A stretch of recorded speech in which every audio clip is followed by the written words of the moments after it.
eta ongi etorri izatetenei, eta baita guztia ondoren bideoz ikusiko dutenei ere bai. Erran dugun bezala, Geltoki eta Euskal Herri Irratiaren artean antolatutako saio berezi honi, musika streamismo garaian deitu diogu, egia da, akaso, eta baitortu beharra dut, haoz, zentzu gutxiago duela idatziz baino hitz jokoak, ez dola horren bertzeko graziarik, ez? Baina tika ulertzen da, ez?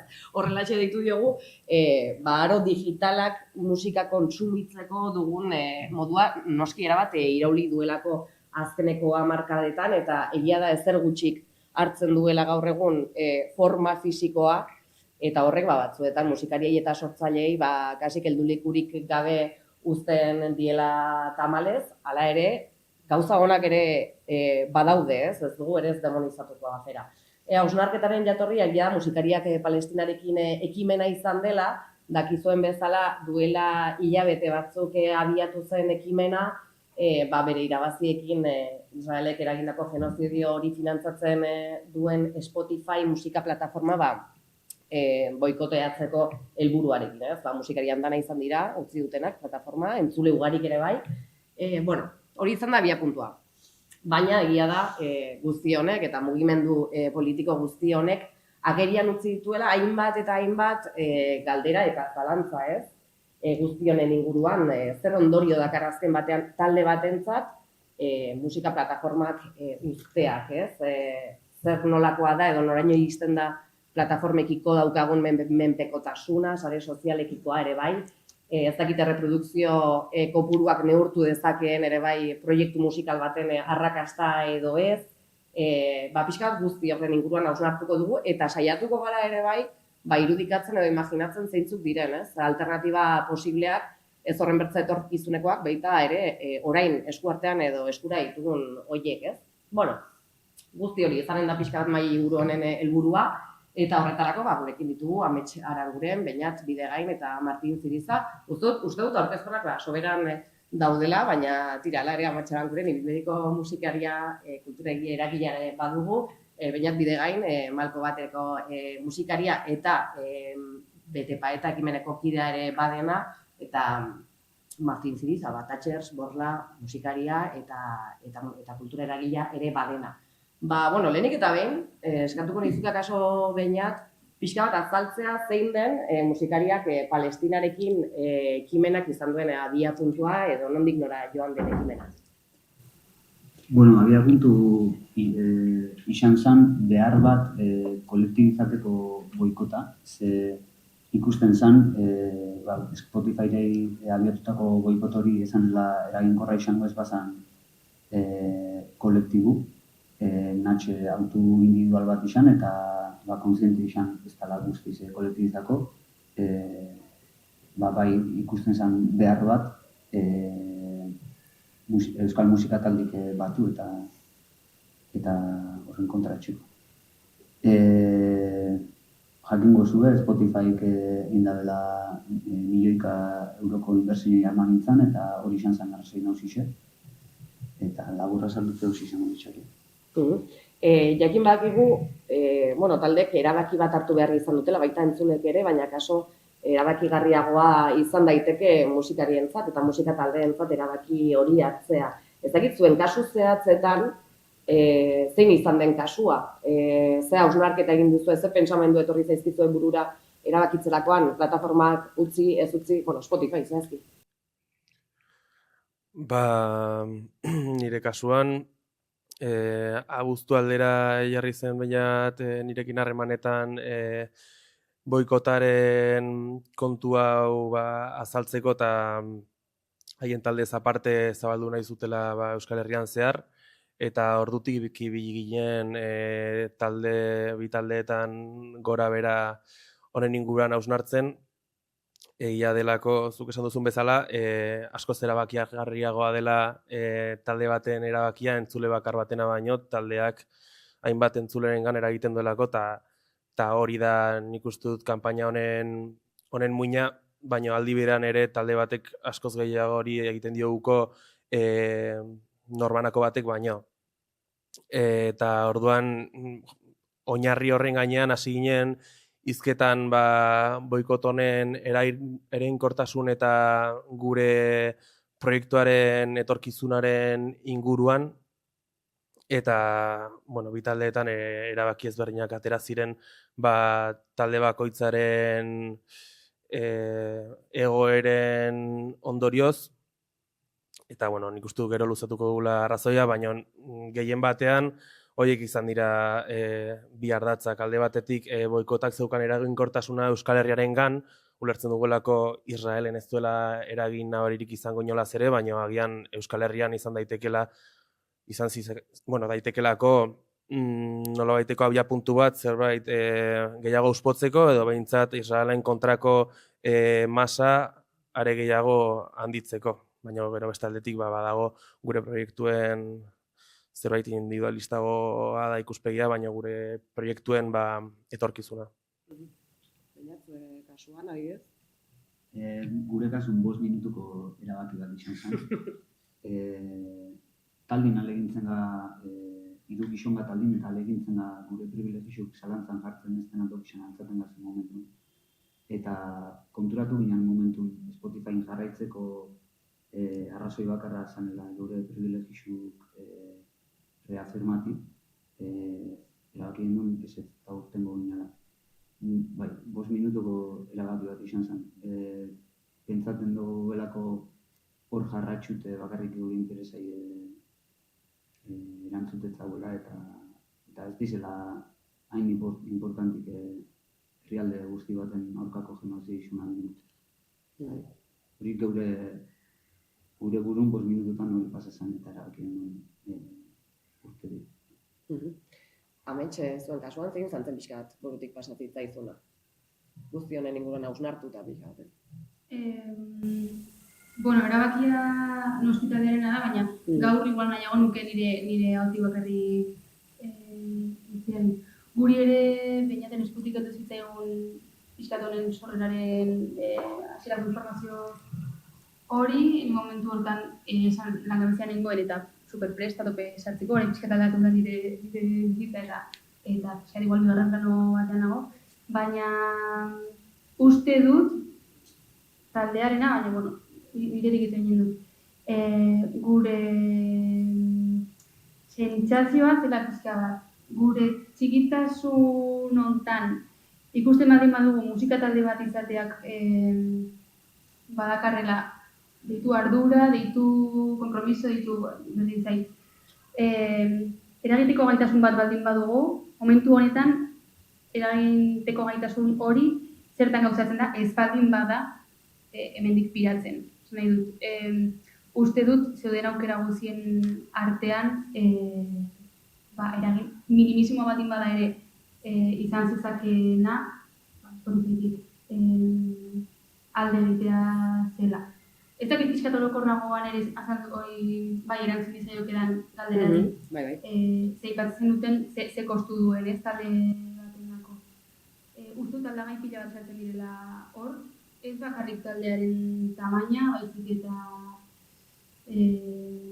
jardun musikala talde hortako kidendako zer den, lana den, denbora pasa den, aizialdia jomea. Taldea ere bere proiektuaren ze fasetan dagoen, hasi berria den, denbora pila bat daraman, hor bere lekutxoa edo duen. Depende norengana heldu nahi duen ere, hau da zein den taldearen helburua.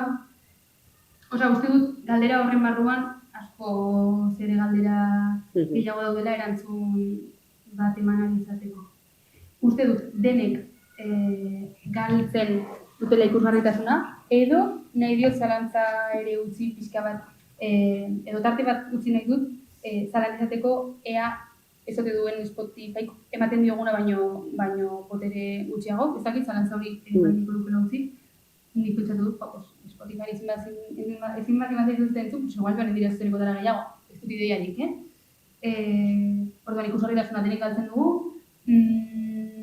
taldea handia dutxikia izan, posible da 50.000 jarraitzaile dituen batek edo 500 dituen batek modu berean bizitza bere proiektua, hau da, bere bizitzako proiekturik importantera izatea, orduan, uko egiten dio gauza berari, nahiz eta baten atzean ezagitzen zenbaki persona egon eta bestean gutxiago. batzuen kasuan ere dirua egon daiteke, tartean. Eta, zinazak esan behar duen, bai aldatze, hori urrengo galdera. Bai, izan ere, alde horretatik doa aurrengo galdera ere, ze aldagai asko daude tartean, talde bateak horrelako erabaki bat hartu behar duenean, ez? Eta akaso ez da berdina ere, autu horren balioa, akaso, segun eta ze tamainakoa den talde hori, edo hasi berria den edo ez, aipatu dituzune aldagai horiek, ez? Azkenean, desberdina da, talde batentzat jarraitzaile asko dituen talde batek Spotify bezalako plataforma bat uzteak edo talde txiki batek uzteak zein eragina dauka. Errai dut, ekimenarekiko adibidez, ez? Talde handia izateak edo talde txikia izateak. Zer daukan... Baitza eragina daukan azkenean ekimen edo mugimendu politiko horrekiko. Balio gehiago dauka talde handi batek uztea plataformak txiki batek uzteak baina.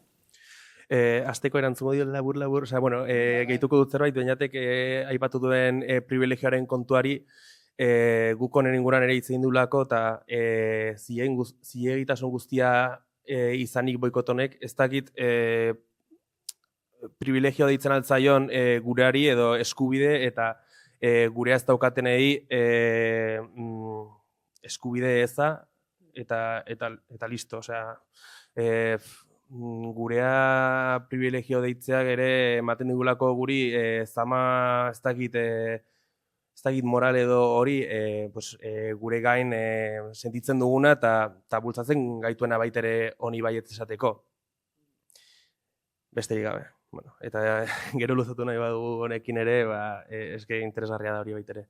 Eta zu galdetu duzunaren arira, nik uste dut oihartzun handia daukaten taldeak boikotera batzeak indar asko ematen duela argi eta garbi. Hala ere, pila bat izen daude boikotonen atzean eta hori ere ezin da gutxietsi Euskal Herriko kulturaren ehuneko handi bat suposatzen duelako. Hau da, agian sozialki eragin gehiago izan dezake artista batek edo talde batek, baino kulturgileen edo musikari eren ehuneko handi bat dago honen atzean. Orduan, nik uste dut ere hori pisu handia badela boikoteren alde. Bai. Bai, eta kasi kontrako bidetik ere bai horren inguruan, ez? Azken batean, eragina hor dago, baina talde txiki batentzat talde txiki batek zer galtzen du, azkenean horrelako plataforma bat uzten duenean, eta talde handia batek zer galtzen du. Egia da, jarraitzaile asko dituen talde batek nolabait ikusgarritasun hori bermatuta daukala, ja, ez? Bai, hor nik uste ikerketa bat niko zanla baloratzen, ez? Benetan zer dan pasatzen dana. Nik pentsen dut talde txiki baten arrisku dela, invisibilizati beran buru, alda izan arrisku bat, baina ez da guztiz, ziurtasun guztiaz erantzuten hori. Amentzatzen da morun den, igual alda guki kontrako eragin bat, eta genti alda jun zuzenekuta gixaua, baina gero talde handixan kasun, hor sartzen da, irabazi ekonomiko ez dela bape handixe, Spotify aldetik, beste plataforma askok streamingeko askoz gixaua ordaintzen dara.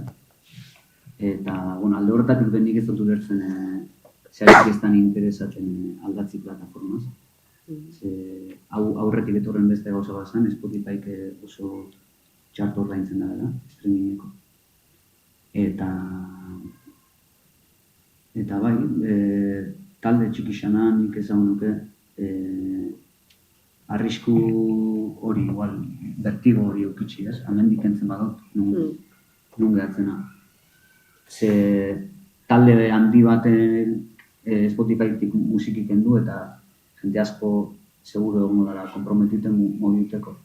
Baina talde txiki batek entzen bara, ez bakar jarraitzaile asko, jarraitzaile horrek bakarrik horratxik talde atxik mugiuko di, ez di mugiuko. Bai, ikertu beharko zen, ez? Guzti horrek bakarren ondorioa, za, kaso, ilusio moduko bat edo zerbait. Bai, gero hor sartzen da, zuko aipatu izaztazu, talde txiki batek alda belauki, seguro ikusle fideragoak, igual handi batenak baino aldizela izan, Spotify entzunaldi asko, entzunaldi pasibuk, ez? Sartzen dizena algoritmun eta... Hori ere hausnartzekoa dela, osea, esan nahi dut ez duela zeronik esaten plataformaren inguruan, bai. Eta ametsi nahi zenean zehaztu honen inguruan zerbait gehiago.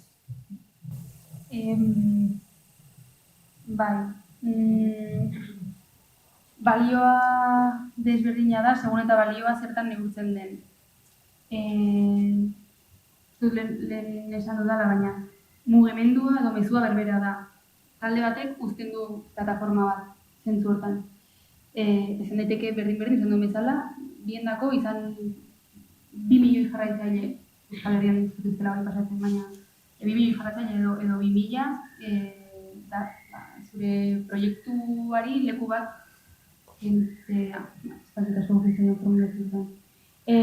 bestetik uste dut importantea dela kokatzea mugimendu guztia Euskal Herri mailakoa dela. Gauza honetan bere gauza txar, Euskal Herriak daukan tamaina. Denok ezagutzen dugu elkar. Ez dakitik punutaraino Spotifytik alde egiteak baldintzatzen duen Euskal Herriko musika panoramatik desagertzeak edo plaza batzuk galtzeak edo esan du benetan ezakidala, ez da guztuarako ez. Bueno, hori nazio artera zabaltzeko asmoz sortzen den talde baten dako, segurazki bai. Bestela, uste dut Euskal Herria behar bezain txikia eta behar bezain handia dela, pasatzen den edo zerk, segituan ja hori hartzen izateko. Hau batetik. Gero, aipatu nahiko nuke diruarekin lotura duen gauza bat, ematen du, talde txikiek galtzen dute ikusgarritasuna eta handiek ikusgarritasuna gehi dirua. Ja, baina talde Spotify batean dirua irabazten duen talde batek, Spotifytik kanpo ere irabazten du diru hori, hau da, segurazki kontzertu batean, katxe, bastante altuago bat duen talde bat orduan, diruarenak ez dit asko balio, txikia denak ez du dirurik galduko, baina ez zuelako irabazten ere, eta irabazten zuenak segituko irabazten beste leku batean uste du. Eta, bai, horretzen dut. Egia da guztionek ere bai, eramaten gaituela bertze toki batera, eta da, galdera forman eginen dizuet. Ezinbestekoa du sortzaileak gaur egun auzi sozial eta politikoen aurrean posizionatzea. Ze egia da, horrelako mugimenduetan, eta helburuetako bat noski bada ez, presio hori eragitea. Baina beharrezkoa du edo egiten ez duenak, zetokitan gelditzen da. Bat egiten ez duenak horrelako mugimendu politiko batekin. Pentsa dut oso erantzun katxe dela, ze guraldetik bezetu nahi seinalizazioi eralan zuzenik, iseta. Nik alde batetik pentsatzen dut bai boikotan dei aldixe da eraginkorra benetan zenbat eta talde gixabak parte hartzen da den. Eta ez parte hartzik dakar kontra eraginkortasun bat, ez, boikotai. Baina hori izango litzake posizionati, ez da. Pentsan dut jende asko gatuko da zalantzakin kanpun eta parte hartu baik. Eta ez da, zalantza eta bat hori dan positibu, negatibu. Oski, bakoitzaren arrazoiak ez, bat egiteko boikotarekin ere bai. Fasik, pentsa dut nago. Ez da bat etxen askanin kalte etxetza boikotai, baina gero ez da, iritzaldak eta guztirot, ez da, un momentu ze pentsan duten horren dut. Ni ados nago zurekin, nik uste dut boikotera batzen ez dena, eta nitaz ari naiz kalte egiten dio dela, edo boikotari, hori nik argi daukat, eta ezin zaio horri ezer gehitu edo aitzaki bezala. Hala ere ez dut uste hori posizionamendu, ez dakit nola esan, sobera kritikagarria denik. Hau da, guztiz baloratzekoa da boikota indioten taldeek hartutako erabakia, baina aipatzen ari gara ere, pila bat faktore daudela, eta nik uste gehituko nukela, talde ja garatu batek daukan egoera horri uko egitearen beldurra. Nik uste dut dirua baino, dirua ametxik aipatu den bezala ez delako Spotifyetik joaten, baino bai, edo Euskal Herritik kanpo izan dezakezun hori edo zuk uko egin diozun beste gauza batzuei ja, pues, atzera buelta ez egitea honetan inbertitu duzulako zure denbora edo zure etorkizuna hortan pentsatu duzulako. Baina orokorrean ez dut uste boikota ez egitea ez posizionatzea denik. Ez posizionatzea zerbait larriagoa delako esango nuke. Eta noski garrantzitsua iruditzen zait bai posizionatzea, bestela gainontzeko faktorek posizionatzen zaituelako zu, ez baduzu zer esaten. No? Liatu nahiz igual, Nik behar nahi dugu errepikatzen dudala lehenago atera dena, hau ez evidentemente inor señalatzeko deus, mucho menos. Autu bat egin edo ez egin posizionamendu bat beti dago. Esan nahi dut, alde batera, bestera, erdian, ez da zuria edo beltza. Eta beste gauza dituta nuen, eta ahaztu zai.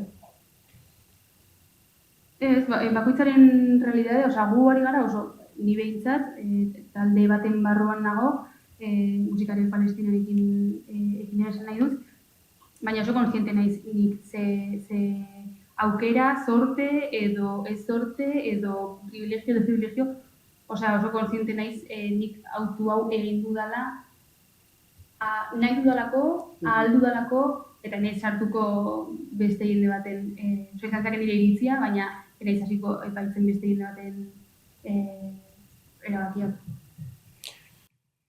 Ni pertsonaki bai sentitu dela ere, hori, lehen aipatzen nuen erabaki hartzeak izan ditzazkeen ondorio sozialen inguruan, agian guri dagokigulako ere erabaki bat hartzea eta hori ez egiteak ez da seinalamendu bat, baino bai dela, bai, kokatzen zaitu toki batean eta agian beste gainontzeko pertsonek edo zurekin dauden pertsonek beste gauza bat espero dute zutaz eta pisu hori noski egon badagola, bai. Nik sentitu dut behintzat. Badago. Egia da, datu batzuk ekarri ditut ere bai. 2025ko urtarrilean Luminate aldizkariak ateratako datu batzuk dira, 2024 urte amaierako musika txosten bat, streaming bidezko musikaren kontsumoa zehazki eta formato fisikoko musikain joera ere bai aztertzen dituena, eta tartean, besteak beste, datu nahiko argigarri batzuk ere bai agertzen dira. Streaming bidezko musikaren kontsumoa 17 hasi zen 2024an, eta 4,8 bilioi abesti erreprodukzio egon ziren orotara 2023an, baino 14 gehiago, hau da, joera goranzkoa da. Eta bataz besteko egunero 89.000 abesti berri igo ziren musika zerbitzu digitalean, hau da, 202 milioi abesti berri urtean. Zifra... Delirio bat da. Hola erranda, Da delirio bat. Ikaragarria, bestalde, artistek sortutako diru sarrerei dagokionez, bertzen muturrera joaten gara, ze txostenak dio Spotifyko artisten 2,6ak bakarrik jaso zituztela 960 euro baino gehiago urte osoan. Bai, inoiz baino musika gehiago sortzen da, inoiz baino musika gehiago ez dakitarran kontsumitzen da, baina zagitzen da honen inguruan egiten duzen irakurketa, ze musikariak nahiko lanbide prekario izaten jarraitzen du. Bai, eta are larriagoa da niretzat ze modutan kontsumitzen den streaming plataforma horietan. Ja, streaming plataforma batean zuk sakatzen baduzu ez dakize talderen ez dakize diska, ez da kontsumitzeko moduain eskizofrenikoa, igual. Baina kontua da, gero plataforma horiek sustatzen dutela musikariei, playlistetan sartu beharra entzunaldiak are gehiago izateko, orduan zuk sustatzen duzu zure entzuleengan sartu ezazun nire bestia, ez dakize playlistetan musikarion, edo nire kasuan ari naiz, entzunaldi gehienak dira bi abestik, edo ari naiz esageratzen igual, baina 3 abestik ez dakizen bat zerrendetan dauzkan entzunaldien ondorioz. Eta hori ala da. Orduan horrek, ez dakit hausnartzeko ematen du. Bai. Kontsumitzeko modua berez ez da, beraz, abesti horretara joaten zuzenean, edo talde horretara, baizik eta musika zerrendetan agertzen baldin batzaizu, kasi zeharka. Bai. Eta hori da Beñatek esaten zuen ere, azkenan, plataforma hauetan egoteak ere bihurtzen zaitu playlist baten merkantzia bezala, askotan, irratian pasatzen bezala, abesti bat ez duzu eta ez dakizu nor kostia egin duen ere. Eta listo. Zein da peskat honen inguruan egiten duzuen hausnarketa? Guztion inguruan, gero eta musika gehiago egin eta kontsumitzen da, baina musikariarenak jarraitzen du izaten lanbide, prekario bat. Bai, eta lehen aipatu dut ondoren, streamingeko ordaintzen dana Spotify oso jure orduan, oso talde gitxirek Euskal Herrixan aldabe diru iturri modu ikusi streaming plataformak. Nik pentsan dut aldatzen dela bai sortzeko eredu, Martinek esan da den arrazoi playlistak eta kantu pare batek dakarren reprodukzionik emoten da dela hori. Nik pentsatzen dut horrek bai bultzatzen da dela sortzaile, ez sortzea diskuk, baizik eta singleak sortzea eta nik esan nuke badala tendentzi bat gero eta gehiagoa dana single asko kaleratzi, disko lusik kaleratzi baino. 10 kantatik gorako diskuk kaleratu baino igual 4 single eta gero disko bat igual single horrekin barrun eta izan asko aldatu dela taldetik. Bai, editatzeko ereduak aldatzen ditu eta baitere, sortzen duan antsietatea bai musikariarengan, bai entzularengan hainbeste eskaintza izan da, ja ez nazioartean, baizik eta Euskal Herrian bertan orain Durangoko zoka iristen ari dela, ez dakizen bat diskoak kaleratuko diren orain, eta, ostia, kasi sentitzen duzu beharra, pelikula bat atera denean edo ez duzu pelikula, edo joan zarenean Romara eta ez duzu ikusi ez dakize, ostia, eman ditut oinez 24 ordu eta ez dut ikusi, ez, antzeko zerbait olakoan, eta gero musikari bezala baitere, Beñatek aipatu duen aldatzen ditu produzitzeko edo editatzeko moduak. Balditzaten dudulako asko streaming asuntoak. Lehen irratiak ere egiten zuen bere moduan ere, singleak ateratzen zirelako irratian eta, baina hau ja da, eraman da, post batera.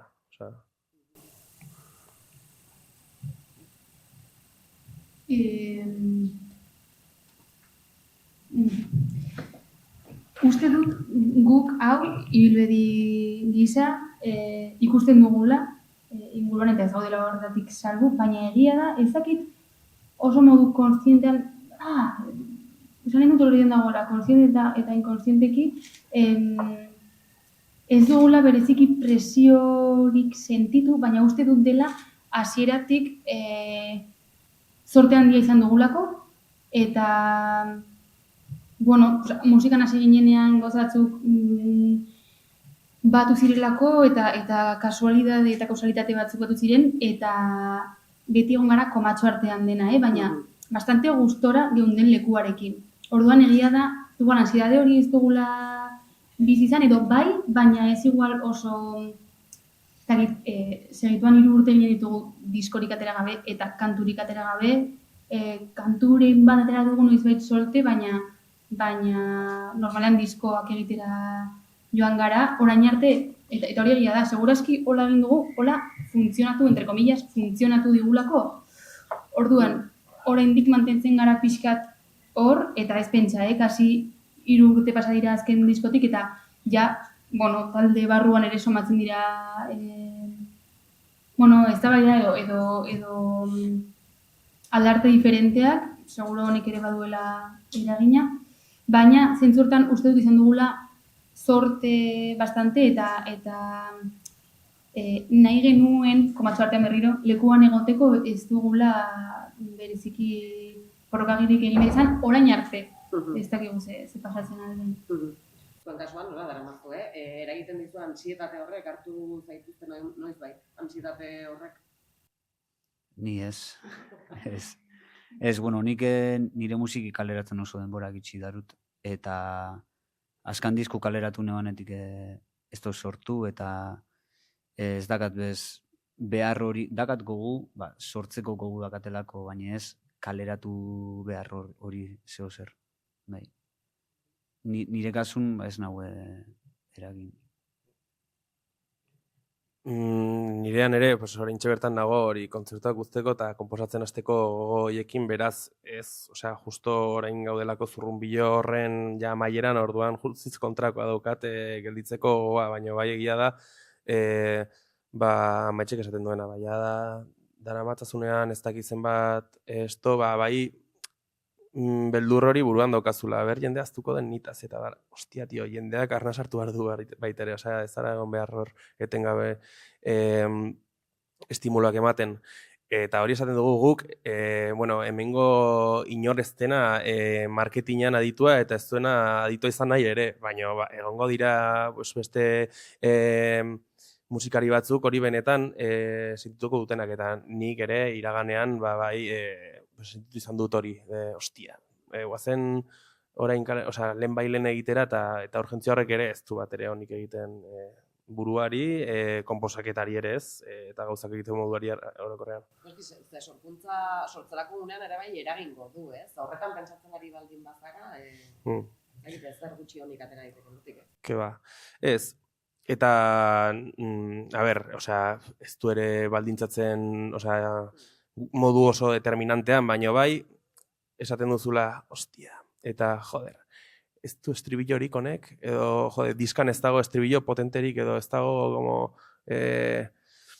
ez dago ezer jendeak harrapotoko duenek, izango ditu beste gauza asko oso interesgarriak, baina ez du izango estribillo epiko hori, edo ez du izango no seke, eta hortan esaten duzu, mekagoen dios, egin barko dut bat, edo saiatu barko naiz bat egiten naiz eta kontenegon egindakoarekin, edo, olako gauzak, hori, agian pasatzen zaizkizuna burutik eta ez dauzkana pisu sobera, baino gero atzera begira, bai esaten duzu, ostia, indut ariketa hau, edo bukatuta besti bat esan dut, ostia, honek bai badu estribillo bat guapoa. Olako bai. Nahi dut probestu marketing izan duena ez gara marketingen adituak, hori kontatzeko gozat, igual joaten dena pizkat, baina interesgarra irutzen zaidana. Eta da, behin lagun batekin izketan, ez dakit nola ateratzen gaina, baina esan zen momentu batean, ze, klaro, zuek zarete, zuek nahita, ez ditu zuek gauza gehiagei hartzen sareetan, eta orduan jokatzen zuek misterio horretara, eta orduan ez ditu zuek jartzen zuen aurpegiak, a ber, zer? Pentsatzen zuen hori zegoela, pentsatua, diseinatua, gure estrategia zela, basaret gutxi egotea, ez dakit, eta hori nuen, ostia, ez jendeari da, egitura horietan pentsatzen eta formatu horietan pentsatzen. Eta inkluso molestatu zidan. Baina bai da zure irudiaren parte hori, zuen taldeko irudiaren parte, misterio hori edo, kanpotik esaten dut, baina bai, eta ez baliteke, ez da nahita, baina bai. Baina hori nik uste dut dela euran isateko erin parte. Ez que hoxera desberdintxasune autuetxi gauzak lasai etxeko, arpeirik emon baik, edo sarik gitxirabilitxe 3 urte egon baik disko bat ataten. Hori etxi naizulako, ala presiñoi, aipatzen dan presiñoi horreaz, ez? Hoxera desberdintxasune, nik ez dut ikusten txarto urte baten lau single atati. Ez dut ikusten txarto, etxin bazu naizulako ez presiñoik erangine. Bai, baina zaila da zuk egindakoa zeunekotan den zuk nahi duzulako edo berez estribillo hori egin bar delako. Osea, ni superpopera naizela eta orduan estribilloak pues maite ditut, baina neurri batean ere da zerbait jendeak eskatzen duena edo hori sentitzen duzuzuk, igual jendea dago beste movida batean eta ez gara ingarrantzitsuak inorentzat. Osea, eske hori ja baitere, buruan sartu behar dut edo buruan sartu behar dugu movida mierda hauetan pentsatzen dugunean, ke hostias. Baina Zeran sare sozialetan eta gauzak pixka bat deformatu egiten dira. Jendearen intentsitateak handiagoa dirudi, akaso, gero denak baino. Eta badaude 20.000 parametro neurtzeko Instagramen, 100.000, eske ja badago Spotify eta gero dago hor ja barruan Spotify artist, hori dela ja la hostia. Zuek ez duzu investigatu hortan? Hori da ja zenbakiak, atratzen zizu 20.000 zenbaki. Genero movida, zure entzuletako zeintzu diren ez bitarrak, emakumezkoak edo gizonezkoak, adintarteak, ze egunetan entzuten den gehiago, ze abesti, gero hau diskoka, abestika, edo orokorrean, gero zure datu ez dakiz zenbat, gauza batzuk guztiz deliranteak. Eta de hecho, behin jakin nuen altzinela konparatu beste taldeekin, Spotify artist horren bitartez. Eta hori bai ez diodala inorik gomendatzen. Eta nola egiten da konparaketa hori, hau ja da ez dakit nola egiten den, imaginatzen dut, zuk sartzen dituzula ez dakize parametrotan, bilatzen zu beste talde bat Spotify artist horretan, eta egiten dizu eskemak ere hori da. Bai, hori da, eta egiten dizkizu eskemak, ez dakize, mapa naseke, eta hori ere da superadiktoa eskemak eta hori daiek. Dena bultzatzen zaitu hortara. Eta Spotifyetik entzule bezala alde egiteak ere, ez dakit, Spotify artistori kentzea, Spotify kentzea, behintzat parametro horiek burutik azteak asko lagundu du, bai. Ze horrez dute, nik entzule modu aldatu nahan plataformi lehen eta idalea, eta arretik dituzten lehenko gauzi eta oso ondo iruditu bazten izan zen, eta idalen ez dizela bertzen reprodukzioa. Spotify oso ditute ikustea reprodukzioa kantiadi, hilabeteko entzule kantiadi, eta beste plataformetan nik ikusi dutenetan bentsat ez da hori agertzen. Eta de beste seinale bat Spotifyk zelan bideratzen den bai entzuli eta bai sortzaile lehia horretan. Denak eramaten zaitu delirio batera. Eta listo. Algoritmoaren delirioa. Bai. Gainera, noski, algoritmo horien arabera gero ordenatzen dira, ere bai, lehentasuna duten artistak eta bestiak, ez? Spotify bezalako plataforman zehazki, ez? Eta horrek, noski, ikusgarritasun gehiago, edo gutxiago, algoritmoak erabakitzen du zeinek duen, ez? Ikusgarritasun gehiago, eta badirudi, segunetan horrentzat, segunetan ze ikusgarritasun duen, izanen dela talde hobea edo talde txarragoa, ez? Spotifyren eta algoritmoaren kriterioaren arabera, ez? Hor, sartzen dira bertze faktore batzuk dira, bakarrik, zakiterran ekonomikoak. Zeintzuk diren faktore hori? Alde batetik da, zuk alduzule sortzaile modun ordaindu, ez enpresa, plataforma ez da izan dutxu, ordaindu eta sartzen da zure musiki playlistetan, eta horan gehixan zuten da, algoritmuk hartzen da zure musiki gehixan zuten dela, eta ondorioz gehixan zuten da. Beste alde batetik da, Spotifyk sortutako botan bidezko, robotan bidezko kantak, Spotifyk berak dakarna jabetzi eta sartzen da dena playlistetan ondorioz diru irabazten da beran hortik. Eta nik pentsatzen dut, algoritmo horrek guztiz kaltatzen dela. Ez da galderia mendik zu, baina guztiz kaltatzen dela talde txikixet doa igor zentzunin. Euskal Herri mailan euskerazko kanta bat ipintzizu momentu, musika euskaldune oso txikixe da Spotify-entzako, orduan jokatuko daren algoritmo izango da euskal musikine eta bisalduko zu euskal musikan oso ezagunat izen taldik. Naiz eta igual entzuzunaz ez dakarren zer ikusirik. Bai, eta zaku berean sartuko ditu, Bai. zer dakit, musikari oso desberdinak direnak berez, ez? Euskaraz kantatu arren. Bai. Horrek gero, eragin zuzena dauka taldeek dituzten kontzertu kopuruetan? Izan ditzaketen gero kontzertu kopuruetan? Ba, ez dakit. Ez dut uste inbesterako denik, egia esan. Bueno, aipatu du Euskal Herria oso txikia dela eta ja kontaktu sarea gutxi gora bera erraz egin daitekeela eta ez du baldintzatzen hainbeste ez dakiz taldek zenbat entzuna dituen edo besteak. Ez dakit talde bat gehiago entzuten bada, gehiago dituko dute talde hori orokorrean, baino gero badago espazio autogestionatu nahi hauzia eta hortan ez da hola inolaz ere, beste parametro batzuen inguruan erabakitzen da ze talde eta zeinez hartu orduan. Ez dut uste kontzertuak baldintzatzen dituenik streamingezko, kasu honetan Spotifyek.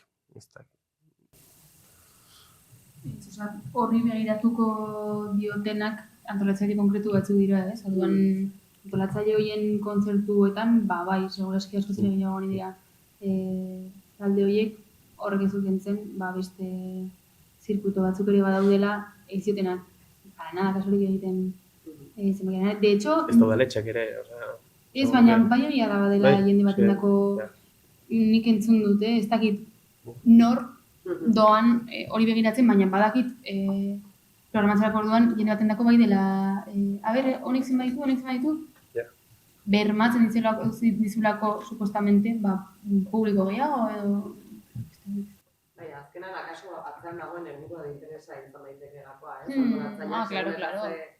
Raio interes kultural egiatozko bat duen, izan da, zaulitzetan pentsatzen dugu formatu handietan, jaialdi handietan, eta jaialdi handiek datu horiei kasu egiten dietela, karpelak osatzerakoan, baina kasu uste ditugunak, baina gehiago ere bai izan daitezke, hain handietara jo gabe, ez dakit, Gero, ere, nik ezakit askontaz egia esan, baina zenbaki horiek, talde batek, zazpireun entzule izan, edo 60.000, entzule horietako bakoitzaren entzule izaera ere oso diferentea da. 60.000ko horretan, igual 40.000 dira, Martik esan duen bezala, zerrenda batean tokatu delako kantu bat, eta horreia kontatzen delako entzule gisa, ez duk ideiarik, ez dakit. Eta zazpireun entzule dituenak, igual ditu zazpireun entzule, benetan ari direnak bere musika entzuten. Nik ez dut oso lertzen zenbakien mobida hori, zer iruditzen zait, ikusi ditudan zenbaki batzuk ezin direla izan. Esan dut, noiz bat dut komentatu ez diogu kaso berezirik egin horri, baina, sartzen zera zure kontuan eta ikusten duzu zenbat entzule dituzun. Eta momenturen batean izan ditugunean 50.000 entzule, duzu, nola egon dira 50.000 persona hilabete honetan gure musika entzuten ez da posible. Ez da posible. Hori, nik eukinaban disku kaleratu eta gitxiren momentu bat behatzen denean Spotify for Artists. Eta hor egun batetik bestea, nik neukan, 50 entzule eguneko, olako zerta derbent egun baten 1000. Eta zan, Spotifyk sartuan zerrenda ola radio baten kanta bat, por la cara, eta disparazin horregunin, eta listo, baina karo horrek entzulik zin, danak atzerrikuk, eta entzungo ben hori kanti playlist baten de paso. Baina agertzen da, momentu honetan, segundu honetan zenbat entzule. Hori bai. Oso errekreatzen zara ja datu horretan, Zer noski sare sozial guztiek bezala, datu horiek kasurik ez diogu egin nahi, badakigu ez direla, faktore honitz sartzen direla datu horietan, baina pixka bat begiratzea ere bai, engantzatzen duen da. Ongidoa zenean bai, batez ere, ongidoa zenean bai. Eta Spotify hasi den multaten ero penalizaten bentsat, olako anomalixak. Nik derrepente gaur badakat 1.000.000 bat entzule, karo, diru irabazikot. Orduan esan dabe, ez da normala zuk derrepente gaur olako igoeri ukitxi, orduan ez da dan multa bat edo penalizazio edo ez dan ordaintzen edo zer. Baina, bai. Magarrien zerrendan sartzen da izanean, Hori probatzen, ez da izaia, ez? Zuk esaten duzu, igual, ez dakize komunikabidetik entzun, artista hau, egun berean, ez dakit, eta batean, plas, hartu gertatzen du. Probatu da. Zer gertatzen da. Tira, bueno, aipatu dituzu pixka bat zeharka bada ere kontu batzuk, baina egia da, alternatibak pentsatzea beti ongi dagoela, eta ez bakarrik etorkizunera begira, baizik eta pixka bat imaginatzea ere bai, eta proposatzea gaur egun ere ze aukerak ditugun, horrelako plataformetatik ihes egiteko, eta horrelako batez ere kontsumo eredutik ere bai ihes egiteko, ez?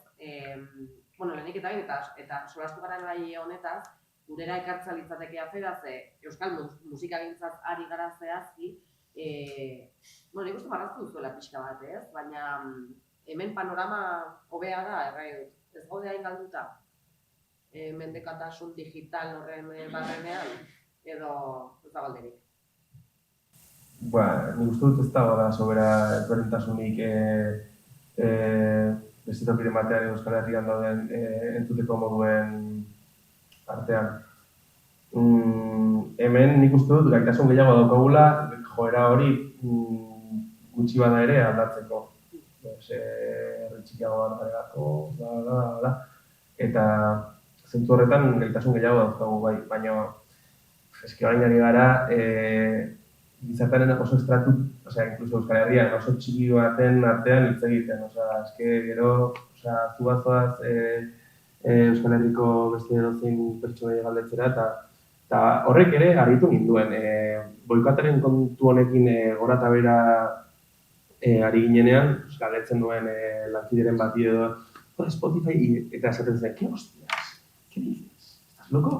Eta, pues hori da, horrek ere egiten zu, hostia, benetan.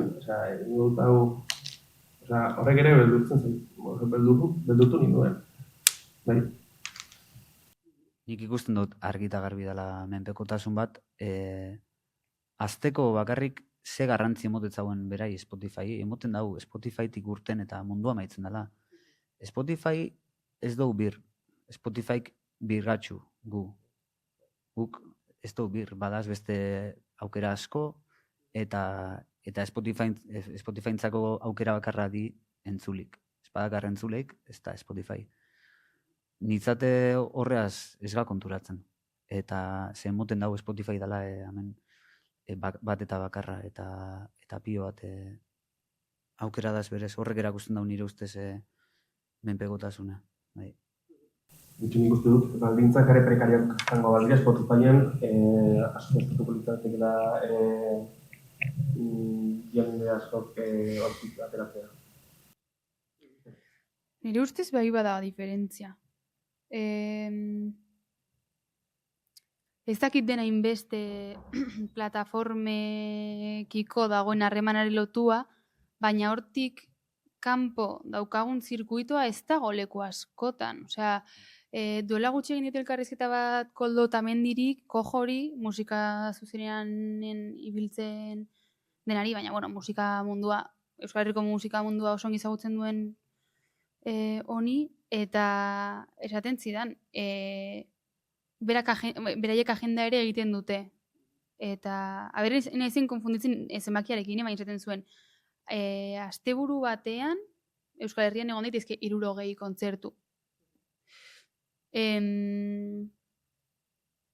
Ez gara horren hain dependienteak. Hau da, eske justo autoan nentorren, eta gaur egon naiz Joseba Tapiarekin ensaio bat egiten. Eta zaten nuen, ni naizela pepita bat, osea, gauza enano bat, egon naiz Euskal Herriko musikari guaponetako batekin ensaiatzen. Eta oso, ez dakit nola esan, oso rango, komatxo artean berriro ere, baina beste dozein herrialdetan, distantzia askoz ere handiagoa legoke ni mugitzen naizen espazioak eta tapia bat mugitzen alden espazioen artean, eta horrek gure alde egiten du, era bat, nire ustez.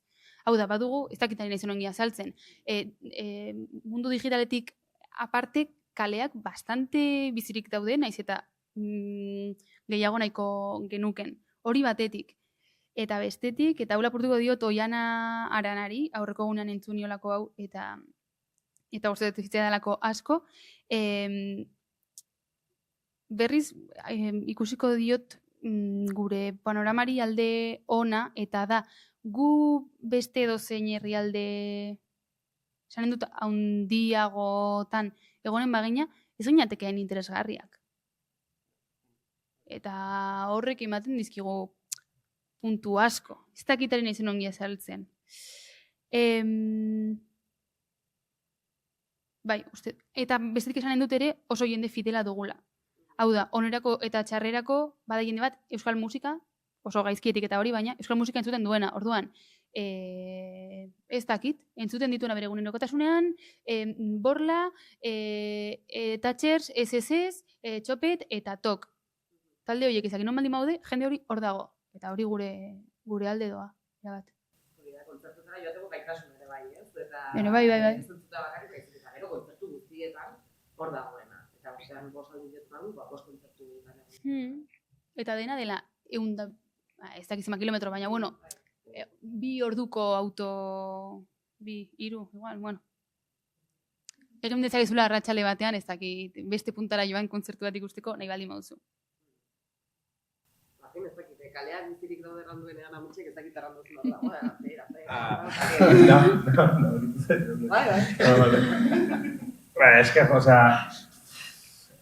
justo nik urtut joera kontrakoa dela, egia da, 70 kontzertu daitezkela, baina horietako 2 edo bat, bek edo ez dakit norin baldin badira, ez diot gainotzeko kutsik egon direnik, baina bai, eragiten duela, ja ez utzi gaudelako bestea, baizik eta beste, beken dauden guzti horiei aukera bat kentzen diezulako, zure herriko ez dakit tokitan, kontzertu hori ikusteko. Eta gian ez zara horren zalea, baina bihurtu zaitezke, bihurtu zara beken jotzen duen pertsonarren zalea, zebatik ez zure herrian jotzen duen talde horren zalea. Zalantza dut, debatitzen aldugu, pixka bat hau. Kojok ere aipatzen zidan aurreko egunean, galdera antzeko bat egin nion, eta esaten zidan, ez zuela uste makroa ari denik kentzen jenderik beste zirkuito batzuei.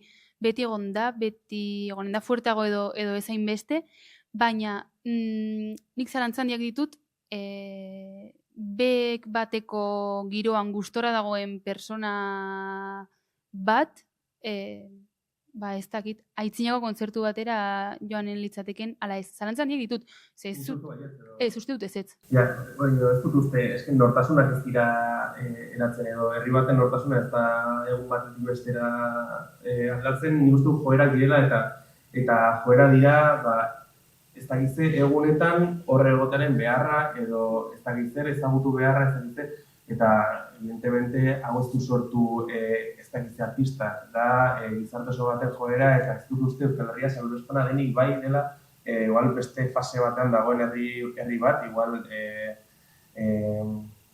garapen mierda horretan pixka bat atzerago baina ez dakit nintzen dut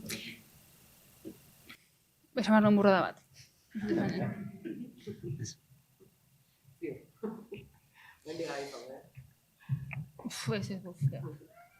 Bueno, akaso horren atzan ere badago zergatik joaten den jendea kontzertuetara edo zertarako edo zer bilatzen duen ere bai, ez? Segun aski ez da profil berdina izanen, eta kasu batzuetan bai, izan daiteke ere bai, ez? Makrokontzertu batera joatea, eta aldi berean horren gunean zure herrian jotzen duen kontzertu horretara, ez? Ni gutxi gara nago ametxekin 50.000 pertsonaietatik zenbat joango liratekeen aitzinako kontzertu batera edo bete baetako kontzertu batera. Ez dut uste unekoa oso handia denik, baina esandakoa nortasun bat edo ohitura bat edo guzti hori prozesu luzeak direla eta agian ez dakit zenbat urte lehenago igual ez dela inabaria, baina beti egin direla makroeventuak espaldi baira ez dakitzeren gatik, ziren egunkariaren gatik edo ez dakitze ostearen gatik. Orduan, igual ez da hain igual ez da inbeste aldatu. Ez dakit. Agian arrazia zu. Ez dakit. Ereduaz hitz egiten dira, baina egia da, hau baina urrats bat atzerago joan naizela, izan nahi dut zait garrantzitsua ere bai, musika plataformez ari ginela, Spotify-tik alde egitea zaritu gara, baina bertso alternatiba batzuk ere daudela aipatu dugu, ez? Eta horien artean daude Kibuz eta Deezer eta Napster eta Bandcamp ere bai adibidez, badela plataforma bat nahiko ongi funtzionatzen duena. Hauen artean zuen ustez, zein izanen litzateke pixka bat musikaren eta musikariaren duintasuna gehien bermatzen duen plataforma, zein da aukera hoberena azkenean? Nik ez dagat oso argi hortik danetatik zein jane argixena, ez dute danak aproba eta egiz esan ez dagat oso argi bakotxan atzin zer dan, ze danati azkanin makroenpresak eta nik Tidal deskargan eban hasiera baten, gero urten zan Tidaleko jauik inbertsioak etxen bala, gero aurreko aztin jakurrenan Deezerreku bai, eta bat abeste, ez da, zenbak isai behatute kobuz de gexin ordaintzetzana horrei, musika isai. Orduan, hoxe esango nuke, baina ez dute zautzen bez oso ondo esateko beste. Alternatiba onena, nik esaten eman, alternatiba onena beti izangora euskarri fiziku. Eta nik pertsonalki inot autu, bakarrik euskarri fiziku erabiltzeko edo aprobateko bentzat, badarute pare bat aste, 3 aste edo, honetan, bakarrik euskarri fizikoaz, eta banabil bizkat alde txarrak ataten bebai euskarri fizikoai, ze hain gau itxute musika barrixe entzutea, falta motaten dute hori adibidez pilo bat, orduan Bandcamp sartuko nuke hor, aukera on modun, zuzenin emoten dago aukeri musika isai erosteko musiki, bai digitalki, bai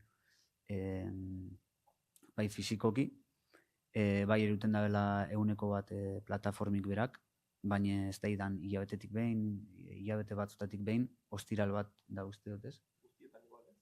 Hilabete guztietan? Ez, aste guztietan. Ez dut uste. Hilabeteko bat edo ostiral bat ipintzen dabe, hori, irabazi guztik sortzaientzako dizela. Bai. Eta zuen iritziz, zein plataformaren aldeko autua egin zuen? Okerrena Spotify, bai musikari bentzat eta bai entzulerentzat oso dinamika txarrak garatzen dituelako, eta gero, datu gutxien islatzen dituen hori, niretzat da hoberena, orduan, Tidalek ez du daturik erakusten, Deezerrek baten bat, baina, Bandcamp esango nuke nik ere. Gero ere, bakoitzak baitu gure mobidak eta jan ez bada gurean hori baten ez da segundurare produzitzen edo eta gizeria, eta botatzen dut bestea, baina nik personalki Deezerren entzuten dut orain, nezta ustiban Bandcamp edo balok bera,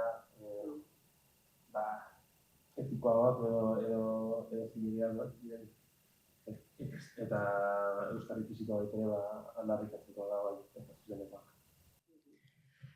Nik egin du momentu batean salto gigante bat atzera, eta gero itzuliko naiz, ez dugulako esan eta uste dudalako importante dela esatea. Musikariak Palestinarekin tikitze ginen dut pixkat niretik, baina honi buruz pixka bat. Ez dugu egia edo arrazoia edo erabateko koherentziarik, osea, batzutan, igual beste egin batekin hitz egin dugunean, bai ematen duela, plantatzen dugula mugimendu hau, hori, Spotifytik alde egin behar da, eta hori da egin behar dena, eta hori da zuzenena, eta honen hildotik aipatu nahi dut, barruan ere, osea, talde motorrean bertan ere, bakoitzak marra gorria leku batean jarri duela. Hau da, jende batek erabaki du Spotify-tek alde egitea, beste jende batek erabaki du, binatek erabaki du fisikoaren alde egitea, beste jende batek erabaki du, ez, bueno, ez dakit, edo erabaki dezake, ez, barik YouTube-etik ere, osea, ez dakit, uste dut importantea dela esatea, bat egin dugula denok Spotify-tik alde egiteko autu horretan, baina gero hor topatu dugulako denok elkar, baina gero bakoitzak egin duela pixkat marra gorria jarri duela leku batean. Eta nik, zintzoki, ni idea, movida hauetaz guzietaz, beti fidatzen naiz inguruko jendeaz, eta orduan egin dut inguruko jendeak dioena, egia da, aste batetik bestera, deratzen dila albiste gehiago, eta pixkat dela, como, joder, hau egin nuen, eta orduan ni gauza egiten ere, oso jakina naiz, oso, eta nahiko nuke mai gainean jarri, Martinek aipatu du, baina badok, badakigu, pues igual ez dela, ez da nola esan, ez da Spotifyren ordezkari bat, baina hori izateko ere etzen sortu. Badakit, ari direla pixkat bir planteatzen aplikazioa bera, prozesu batean daudela, duela hilabete batzuk Peiur zelai, uste dut dela, bai, zue. Peiur zelairekin elkartu nintzen ari zelako hola musikari batzuekin, musikariekin orokorrean bilerak egiten galdetzeko ea musikariek zer behar dugun holako aplikazio batean. Egia da gure bileretan hasieratik, ez dakit lehenengo, edo hemen egin genuen bileran, ez dakit, hasieratik aipatu zela, importantea izanen zela badokekin hitz egitea, genekielako gainera bidegurutze hortan zeudela eta berregituratze prozesu batean zeudela, eta besterik gabe, pendiente dugu hori, eta hemendik mezua badokeko lagunei, idatziko diodalako ez dakit, momenturen batean iristen garenean. Euskal streaming plataforma bat, Ez hori bakarrik, baina bai, hori ere bai. Izan daiteke, alternatiba bat, ez dakita azkenean industriaren logika gainditzen dituen eredurik baote dagoen mundu digitalean pentsatzen dugunean. Ez dakite, ez da afera erraza argi dago, baina zer bermatuko luke atzean, zer litzateke musikariaren pixka bat duintasuna bermatzea. Nik uste dut ez dela ezer eskapatzen gaur egungo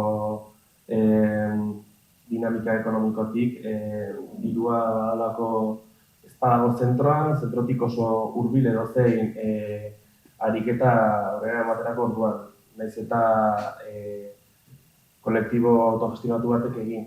Dirua beti garrantzitsua da, batzuen baldintza minimoak erreskatatu alizateko teknikariarena, musikariarena, edena delakoa.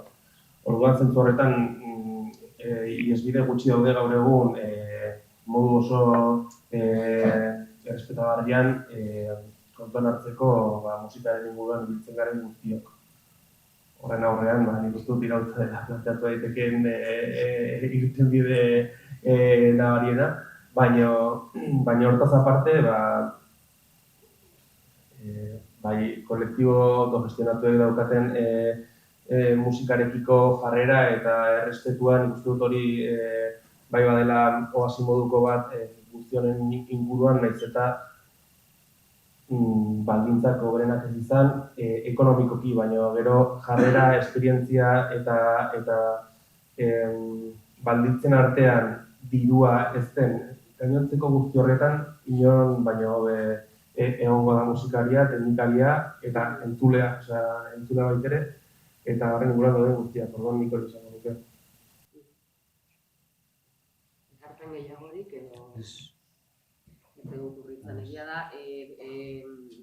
guzti honen herrian edo anabasa guzti honen herrian aipatu behar direla azkenean zuzenekoak, ez? Eta kontzertuak, akaso hor dagoelako ere bai gakoetako bat, eta ez dakit kontzertuen zirkuito nahikoa indartsua daukagun gurean, edo, gainera, IBT-etan eta motelak ensaiatu zarete, zirkuitu berriak sortzen ere bai, beharrezkoak direnak, ze espazioi dagokienez, espazio fisikoak beharrezkoak direlako kontzertuak emateko, sentsazioa da gero eta gutxiago direla. Bueno, nik esango nuke badala tendentzi bat azkan urtitan kolektibo batzuk sortzeko bereziki bai egun motelak, Betepa eta Morun eta Lege Berria, Burrunda eta bar, sortu diz azkan urtitan. Bizkat honetxeaz pentsaten, ez? Azkanin talde ez hain handixai, espazio bat emoten, eskaintza kultural modun.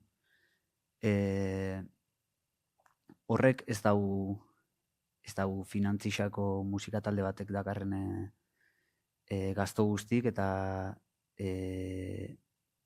azkanin gune autogestiona utizelako bebai, eta hor horreka bat bilatu birdalako bebai, musika izan aldetik zeskatzen gexei, espazioai, eta espazioan aldetik ez emoten gitxi ez.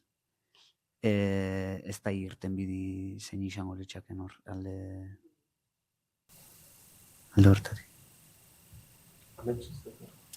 Ez, segi.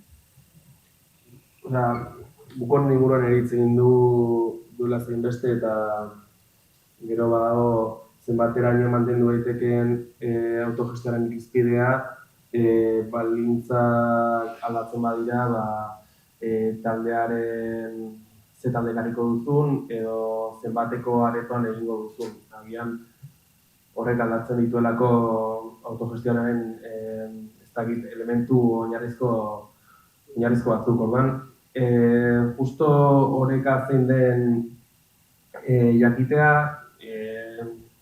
ez da zein den, baina nik uste dut autogestioaren bidetik doala seguro, eta de hecho nik pertsonalik uste dut musikari ontzat errentable izan daitekeela baita ekonomikoki autogestioa modu handiago batean orokortzen bada Euskal Herrian barna. Ez da izango diruaren paradisua, baina esan nahi dut, autogestioan baitere teknikari askok irabazten dute dirua batatik, agian ez soldata duin bat, baina neurri batean bai. Zeratik ez musikariok eta musikariok ez diren agarrazpilariak edo dena delakoa. Orduan bide hortatik da, eta streamingen aia, streamingen aia da beste mundu bat, eta guztionekin nik petxete dut noiz, ze gertatu behar den Spotify erabiltzari usteko modu lokor batean, ez dakit munduaren bukareraino joan behar den, edo ez dakit zer gertatu daitekeen, eskandalo makro bat, edo. Ez, nik badut galdera bat bi hauen dako, baina igual utziko dut mikrotik kanpo egiteko. Piskat, biltzen da, jendeak galderarik egin nahi badu ere bai, gera badago. Baina egia da, borobiltze aldera, akaso gakoa aipatu duzu komunitatea izan daitekeela, edo kolektiboa, eta ondorio gisa edo zer erranen zenukete, badago komunitate bat, badago gu bat euskal musikan zen. Burutan datorkite pixka bat ametxik idatzitako, Jakin Aldizkarian idatzitako artikulu horretan aipatzen zenuela, ez? Zein da gu hori, ez? Gure komunitate euskal musikan baote dagoen gu bat. Bai, ez. Nik uste du baiet, existitzen dela. De hecho, hainbat gu existitzen dira. Musika ulertzeko moduak asko direlako, bai entzule eta bai musikari bezala, eta behintzat musikariei dagokionez.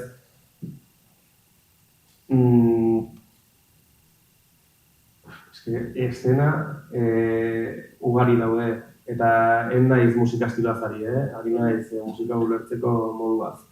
Nik uste dut existitzen direla eta dinamika hori are gehiago uzpotu behar dela, egonkortu eta luzatu denbora. Ez bakarrik gaurko testu ingurura, baizik eta etorkizunean hori delako nik uste dut gure zeregin bat.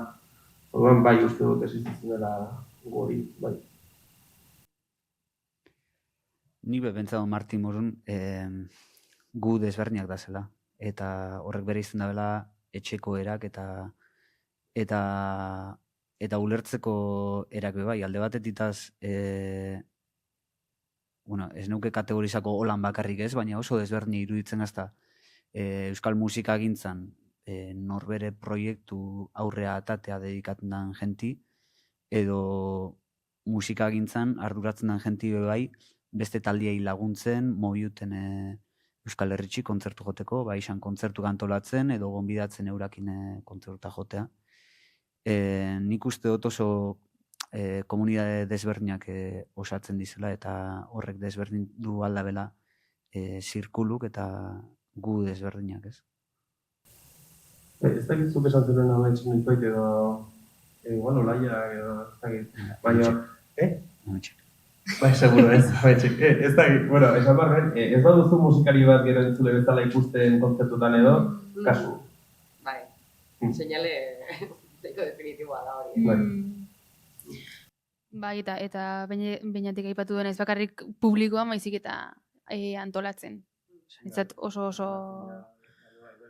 Bueno, zuzean edo zeharka baldin bada ere, nire ustez asko nabari da, musikari bat edo musikatalde bat heltzen denen leku batera eta hasten denan eskatzen gauza batzuk, esaten zuna, ostia, nora nabari den, netzaren lehen egon beste aldean. Nitzat hori da, hori bai dela gu bat eta beste gu bat. Hori, hauekin adoz, gu asko dago, eta talde edo musikari bakoitza gu diferenten parte da. Zalantza dut gu bakarra ote dagoen horiek denak biltzen. Hori... ez dakit. Hori ez dakit. Osa, ikusten dut gu asko daudela eta batzuk beste batzuekin lotzen direla. Ez dakit, nola esplikatzen dut hau? Osa, bi borobil egon daitezke... Hori da, osa... demagun beinatek zurekin gu bat osatzen duela eta beinatek nirekin beste gu bat eta kasualidadez nik zurekin igual ez ez. Orduan, bi gu daude hemen, baina zalantza dut ea baden gu bat zirkulu hauek guztiak batzen dituena. Osea, bai, aterki orokor bat esanen, baina batzutan ere ez. Hori balitz, baina horretan zalantza dut. Zakit, baduzuen galderari, zerbait aipatzeko, zerbait gehitzeko, zakit, ondorio argirik dauden edo argi gelditzen den bakarra hau, zaila dela, ez? Baina behintzat, badaudela bideak ere eta aukerak, eta horrekin geldituko gara, eskertzea. Ona etorri izana, hiruei, baita zuei ere, eta noski, geltokiko lagunei, hemen duziko du. Mila esker. Eskerrik asko. Zuei.